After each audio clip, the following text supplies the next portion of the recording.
Hi hello welcome to our channel cube TV. నేను మీ Saritha. Hakki picky మన దేశంలో అంతరించిపోతున్న ట్రైబ్స్ లో ఇది ఒక ట్రైబ్.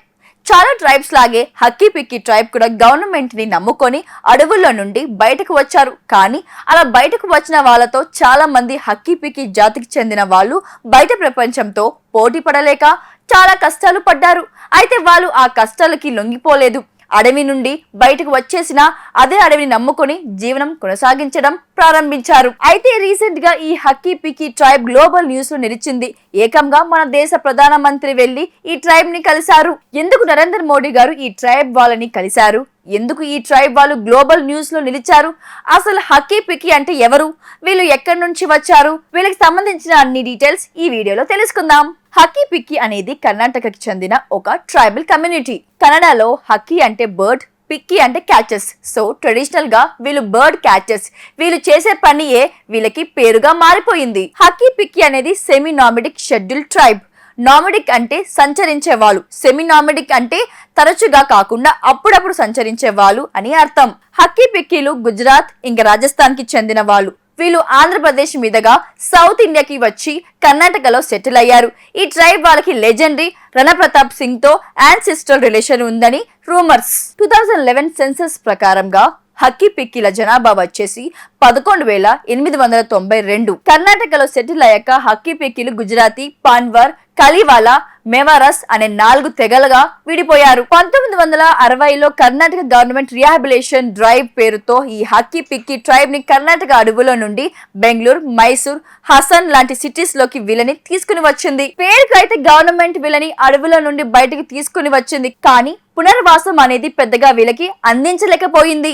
దాంతో చాలా మంది ఏం చేయాలో తెలియక అడుక్కునే వాళ్ళు. ఇంకొంతమంది అయితే తిరిగి అడవికి వెళ్లి మళ్లీ వేట మొదలు పెట్టారు. అయితే గవర్నమెంట్ 1972లో తీసుకొని వచ్చిన వైల్డ్ లైఫ్ యాక్ట్ నెంబర్ 1972 నుంచి 1980లో తీసుకుని వచ్చిన ఫారెస్ట్ కన్జర్వేషన్ యాక్ట్ నెంబర్ 1980 వాళ్ళ హక్కీ పిక్కీలతో మిగతా ట్రైబ్స్ అన్నిటిని గవర్నమెంట్ అడవుల నుండి బలవంతంగా బయటకు తీసుకుని వచ్చింది. అడవుల్లో నుండి బయటకు వచ్చిన హక్కీ పిక్కీలు కర్ణాటక దగ్గరలో ఉన్న దేవనగరే, శివమొగ్గ, మైసూర్ డిస్ట్రిక్ట్ లో స్థిరపడిపోయారు. మొదటి నుండి అడవిలో వేట మీద ఆధారపడి జీవనం సాగించిన హక్కీ పిక్కీలు అడవి నుండి బయటకు వచ్చేసరికి జీవనం ఆధారం లేకుండా పోయింది. సో వీళ్ళు జీవనం కొనసాగించడం కోసం వాళ్ళకి కాస్త అవగాహన ఉన్న అడవి మూలికల వైపు వెళ్లారు. అడవిలో దొరికే వేర్లు, మూలికలతో ayurvedic products, hair oils, massage oils తయారు చేసి వాటిని అమ్మడం మొదలు పెట్టారు. కాలం గడిచే కొద్దీ హక్కీ పిక్కీలు తయారు చేసే నేచురల్ ఆయిల్స్ కి డిమాండ్ బాగా పెరిగిపోయింది.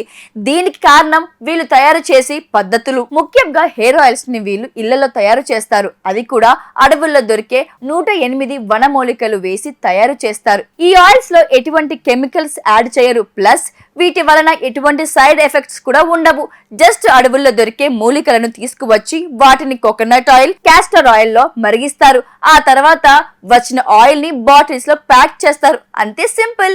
ఇంకో విషయం ఏంటంటే ఈ ఆయిల్ ని వీళ్ళు స్వయంగా వాడి వాటి వలన కలిగే లాభాలని కస్టమర్స్ కి వివరిస్తారు. సో వీళ్ళు తయారు చేసే hair oils, massage oils, ayurvedic medicine బాగా ఫేమస్ అయిపోయాయి. మీకు నిజంగా ఆదివాసీ హెయిర్ ఆయిల్, హక్కీ పిక్కీలు తయారు చేసిన రియల్ ప్రొడక్ట్స్ కావాలంటే కింద డిస్క్రిప్షన్ లో వాళ్ళ కాంటాక్ట్ నెంబర్స్ ని ఇంకా వాళ్ళ వెబ్సైట్ లింక్ ను ఇస్తున్నాను. వాటి నుంచి ఆర్డర్ చేసుకోండి. ప్లస్ స్టార్టింగ్ లో చెప్పగా ఈ హక్కీ పిక్కీలు సంచరించే జాతి వాళ్ళు. సో వీళ్ళు తయారు చేసిన ఆయిల్స్ ని వీళ్ళు ఇతర దేశాలకి తీసుకొని వెళ్లి అమ్మడం మొదలు పెట్టారు. మొదట్లో గల్ఫ్ దేశాలకి వెళ్లారు. ఆ తర్వాత మెల్లిగా ఆఫ్రికా దేశాలకి వెళ్లడం మొదలు పెట్టారు. ఆఫ్రికాలో ఎక్కువగా పేద దేశాలు ఉంటాయి. ఇక్కడ వాళ్ళకి ఎక్కువగా డబ్బు పెట్టి వైద్య చికిత్స చేపించుకోవడం, ఎక్కువ డబ్బు పెట్టి మెడిసిన్స్ కొనుక్కోవడం అనేది ఆల్మోస్ట్ ఇంపాసిబుల్. సో అలాంటి దేశాల్లో హక్కీ పిక్కీలు తయారు చేసిన ఆయిల్స్ కి, ఆయుర్వేదిక్ మెడిసిన్స్ కి డిమాండ్ భారీగా పెరిగిపోయింది. దాంతో హక్కీ పిక్కీలు ఆఫ్రికా దేశాలకి టూరిస్ట్ పాస్పోర్ట్ల మీద వెళ్లి అక్కడ వీళ్ళు తయారు చేసిన ఆయిల్స్ ని అమ్మేవాళ్ళు. వీళ్ళ ఆయిల్స్ కి, మెడిసిన్స్ కి ఆఫ్రికాలో ఎంత డిమాండ్ పెరిగిందంటే మైసూర్ డిస్ట్రిక్ట్ లోని పక్షిరాజ్పుర అనే ఊరిలో హక్కీ పిక్కీలు ఉంటారు. వీళ్ళలో ఎవరు పెద్దగా చదువుకోలేదు. అయినా కానీ ప్రతి ఇంట్లో ఒకరికి ఖచ్చితంగా పాస్పోర్ట్ ఉంటుంది. వీళ్ళు 10 ఏళ్ల పాటు దుబాయ్, ఖత్తర్, కువైట్ కి ట్రావెల్ చేస్తూ అక్కడ body massage oils, air oils అమ్మారు. గల్ఫ్ దేశాల తర్వాత ఆఫ్రికా దేశాల్లోకి వెళ్లడం మొదలు పెట్టారు. హక్కీ పిక్కీలు లోన్లు తీసుకొని లేదా గవర్నమెంట్ తమకు ఇచ్చిన సత్రాలని తాకట్టు పెట్టి ఆ వచ్చిన డబ్బుతో టూరిస్ట్ వీసా మీద ఫారెన్ కి వెళ్తారు. ఒక సెల్లర్ దాదాపు 5 లీటర్ల రా ఆయిల్ ని తమతో తీసుకుని వెళ్లి ఆ రా ఆయిల్ ని లోకల్ గా దొరికే కోకోనట్ ఆయిల్ తో డైల్యూట్ చేసి దాదాపు 200 లీటర్ల వరకు ఆయిల్ ని అమ్ముకుంటాడు. అయితే ఇలా ఆయిల్ అమ్మడానికి లాస్ట్ ఇయర్ చాలా మంది హక్కీ పిక్కిలు సుదాన్ వెళ్లారు. సుదాన్ మిలిటరీ లీడర్ అయిన అబ్దుల్ ఫహద్ అల్ బుర్హా ఇంకా అతని డెప్యూటీ పార్లమెంటరీ కమాండర్ మొహమ్మద్ హమ్దన్ దగ్లో మధ్య పవర్ స్ట్రగల్ రావడంతో సుదాన్ లో అంతర్యుద్ధం మొదలైంది. అక్కడ గొడవలు బాగా ఎక్కువైపోయాయి. దాదాపు 200 మంది దాకా హక్కీ పిక్కిలు సుదాన్ లో ఇరుక్కుపోయారు. ఇలా ఇరుక్కున్న వాళ్ళ గురించి కర్ణాటక కాంగ్రెస్ లీడర్ అయిన సిద్ధర్మియా గారు మినిస్ట్రీ ఆఫ్ ఎక్స్టర్నల్ అఫైర్స్ కి ఇంకా ప్రైమ్ మినిస్టర్ గారికి కంప్లైంట్ చేసి వాళ్ళకి సహాయం చేయాల్సిందిగా కోరారు. ఇండియా గవర్నమెంట్ సుదాన్ లో ఇరుక్కున్న హక్కీ పిక్కిలతో మిగతా ఇండియన్స్ ని కూడా సుదాన్ నుండి ఆపరేషన్ కావేరి పేరుతో కాపాడి ఇండియా తీసుకొని వచ్చారు. సుదాన్ నుండి వచ్చిన హక్కీ పిక్కిలని పీఎం మోదీ స్వయంగా కలవడం, తమని కాపాడినందుకు హక్కీ పిక్కిలు మోడీ గారికి ధన్యవాదాలు చెప్పడం ఇవన్నీ హక్కీ పిక్కిలని బాగా ఫేమస్ అయ్యేలా చేశాయి. మీకు నిజంగా ఆదివాసీ హెయిర్ ఆయిల్ హక్కీ పిక్కిలు తయారు చేసిన రియల్ ప్రొడక్ట్స్ కావాలంటే కింద డిస్క్రిప్షన్ లో వాళ్ళ కాంటాక్ట్ నెంబర్స్ ని ఇంకా వాళ్ళ వెబ్సైట్ లింక్ ను ఇస్తున్నాను. వాటి నుంచి ఆర్డర్ చేసుకోండి. ఎంత ఫేమస్ అయినా హక్కీ పిక్కిలకి కష్టాలు మాత్రం విడవటలేదు. ఒకప్పుడు రీసెంట్ గా సుదాన్ ఇష్యూ ఇలా ఏదో ఒకటి వాళ్ళ మనుగడకి అడ్డం పడుతూనే ఉంది. సుదాన్ కంటే ముందు హక్కీ పిక్కి కమ్యూనిటీకి ల్యాండ్ ఇష్యూ ఒకటి వచ్చింది. 1960లో అడవి నుండి బయటకు వచ్చేసిన హక్కీ పిక్కి ట్రైబ్ కర్ణాటకలోని బన్నెర్ఘట్ట ఏరియాలో సెటిల్ అయ్యారు. 1962లో కర్ణాటక గవర్నమెంట్ బన్నెర్ఘట్ట ఏరియాలో 350 ఎకరాల ల్యాండ్ ని వ్యవసాయం చేసుకోమని హక్కీ పిక్కి ఇచ్చింది. అయితే కర్ణాటక గవర్నమెంట్ తీసుకుని ఈ నిర్ణయాన్ని ఫారెస్ట్ డిపార్ట్మెంట్ వాళ్ళు వ్యతిరేకించి ఇలా ఈ ట్రైబ్స్ ని వదిలేస్తే భూమిని ఆక్రమిస్తారు అని కూడా ఆరోపించారు. దాంతో హక్కీ పిక్కిలకి గవర్నమెంట్ ఇచ్చిన ల్యాండ్ వాడుకోవడానికి ఫారెస్ట్ డిపార్ట్మెంట్ అడ్డం పడింది. ఆ తర్వాత 1974లో బన్నెర్ఘట్ట ఏరియాని నేషనల్ పార్క్ గా డిక్లేర్ చేశారు. దాంతో హక్కీ పిక్కి అక్కడ ఉండటం ఇంకా కష్టంగా మారిపోయింది. నార్మల్ గా అడవుల్లోకి వెళ్లి చెట్లు మొలకలు కొట్టుకునే వాళ్ళు హక్కీ పిక్కిలు. అయితే ఆ ఏరియా నేషనల్ పార్క్ గా డిక్లేర్ అవడంతో వాళ్ళు చెట్లు కొట్టుకోవడం కూడా క్రిమినల్ యాక్ట్ గా మారిపోయింది. ఇలా క్రిమినల్ యాక్ట్స్ పెడుతున్నా కానీ హక్కీ పిక్కిలు బన్నెర్ఘట్ట నేషనల్ పార్క్ లో ఎడ్జ్ లో ఒక కాలనీ ఏర్పాటు చేసుకొని ఉంటున్నారు. ఏప్రిల్ 2023లో కర్ణాటక గవర్నమెంట్ అక్కడ ఉన్న కొంతమందికి హక్కీ పిక్కిలకి 2 ఎకరాల ప్లాట్స్ కి సంబంధించిన టైటిల్ డీడ్స్ ని ఇచ్చింది. అంటే హక్కీ పిక్కిలు ఎప్పటి నుండో సాగు చేసుకుంటున్న భూమిలో 114 కుటుంబాన్ని సెలెక్ట్ చేసి ప్రతి ఒక్క ఫ్యామిలీకి 2 ఎకరాల ప్లాట్ మీద ఓనర్షిప్ అందించింది. అయితే గవర్నమెంట్ ఈ ప్లాట్స్ ని లాటరీ లాగా ఇచ్చింది. అంటే ర్యాండమ్ గా 114 కుటుంబాలని పిక్ చేసి వాళ్ళకి భూములు ఇచ్చింది. అంటే ఫర్ ఎగ్జాంపుల్ ఎన్నో ఏళ్ల నుండి ఒక ఫ్యామిలీ సాగు చేసుకుంటున్న భూమికి వేరే ఫ్యామిలీకి వెళ్ళిపోయింది.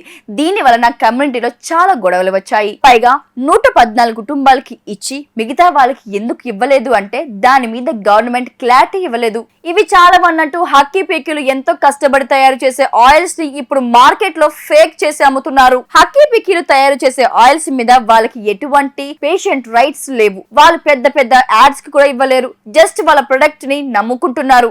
కానీ కొంతమంది వాళ్ళ పేరు మీద ఫేక్ ప్రొడక్ట్స్ ని తయారు చేసి మార్కెట్ లోకి తీసుకుని వస్తున్నారు. దీని వలన హక్కీ పిక్కి నష్టంతో పాటు ఆ ఫేక్ ఆయిల్స్ వలన వచ్చే సైడ్ ఎఫెక్ట్స్ వలన హక్కీ పిక్కిలకు ఉన్న మంచి ఇమేజ్ కూడా పోతుంది. కేవలం ఇమేజ్ పోవడమే కాదు, ఈ ఫేక్ ఆయిల్స్ వలన హక్కీ పిక్కిలు డేంజర్ లో పడే అవకాశం కూడా ఉంది. అది ఎలానో చెప్తానో చూడండి. హక్కీ పిక్కిలు తయారు చేసే ఆయిల్స్ వాడిన వాళ్ళకి హెయిర్ ఫాల్ తగ్గిపోయి హెయిర్ గ్రోత్ అయ్యింది. బాల్డ్ హెడ్ వైట్ హెయిర్ ఉన్న వాళ్ళు ఈ ఆయిల్స్ వాడి ఆ ప్రాబ్లమ్స్ నుండి బయటపడ్డారు. సో హక్కీ పిక్కిలు తయారు చేసే ప్రొడక్ట్స్ మీద జనాలకి నమ్మకం ఎంతగా పెరిగిందంటే ఈ నమ్మకాన్ని ఇంకా గట్టిగా నిలబెట్టుకోవడం కోసం హక్కీ పిక్కిలు ఎగ్జిబిషన్ లో వీళ్ళ ప్రొడక్ట్స్ అమ్మాలనుకుంటున్నారు.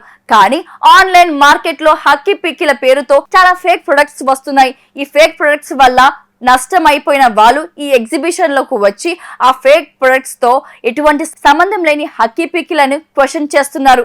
ఈ ఫేక్ ప్రొడక్ట్స్ వలన హక్కీ పిక్కిల్ ఆయిల్స్ మీద జనాలకి నమ్మకం పోతుంది. ఆన్లైన్ లో దొరికే ప్రొడక్ట్స్ రియల్ కాదు. జస్ట్ ఆయిల్స్ లో కలర్స్ కలిపి వాటికి ఆదివాసీ ఆయిల్ లేదా హక్కీ పిక్కిల బ్రాండ్ వేసి అమ్ముతున్నారు.